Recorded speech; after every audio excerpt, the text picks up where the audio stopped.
To my husband, the man of my dream, Wasiu Adekunle, I so much love you. You're my joy of inestimable value. You make my life so beautiful and complete.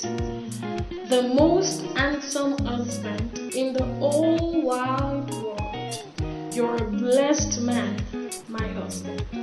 Having a good person with a good heart is a blessing. I am blessed to have you in my life, Okomi. You're elegant, caring, intelligent, my ever strong husband. Thank you for always staying true for me. Distance has never been a barrier. Your listening ears anytime I needed it is so amazing to me.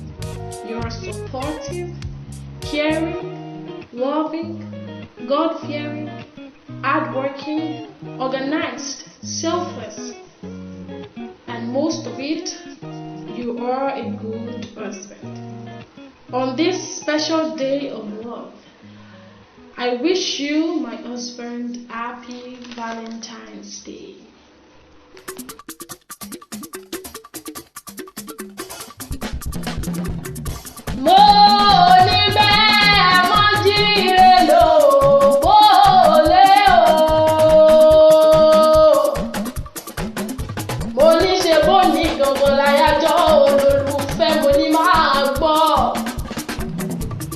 Mo ní Wasiu Adekunle, mo ní wọ́n ló gbé mi débi. Mo láyà rẹ̀ ló ní kí o. Aya rẹ̀ ló ní kí o, ló ní oríkì rẹ̀ jáde. Mo láyà tó olólùfẹ́ làmí ṣe. Mo ló Ògbómọ̀ṣọ́ Ògbómojúkun nílé bàbá tó bí ọlọ́mọ gangan, mo ní máa gbóhùn ẹnu mi. Mo ní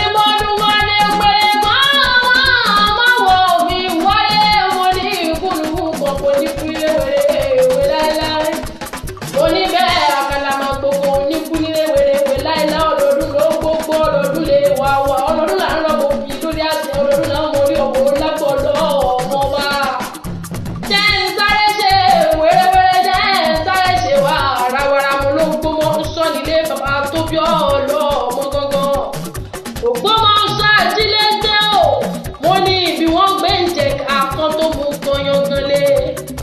Ògbómọ̀ṣọ́, mo ní ìlú tọ̀lẹ̀ ò lè gbé bẹ́ẹ̀ láéláé, mo lákìkanjú ló ń gbélé bàbá tó bí ọlọ́mọ gangan.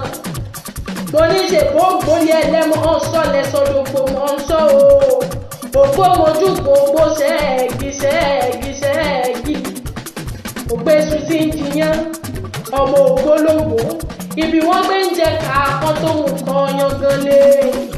Mo ní dùndún fọ̀rọ̀ gbogbo sáà pamọ́ra. Mo lọ lo Ògbómọ̀ṣọ́ lóde, mo ní kò délé wí. Ó dólé òrò fógun òdèdè òrò fọ́tẹ̀. Mo ní ogun kan ló lọ́jọ́ kan ìpọ́njú orí ẹni ló lọ́jọ́ gbogbo ire. Mo lọ́mọ àrùn pèbí mọ́nú.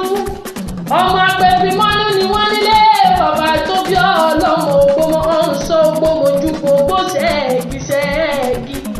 Mo l'Ògbómọ̀ṣọ́ kò lè ó kọ́ ọ̀lẹ́. Ògbómọ̀ṣọ́ kàgbéraga máa ń gbóhùn ẹnu mi. Mo lọ́jọ́ àyájọ́ olólùfẹ́ làmí ṣe.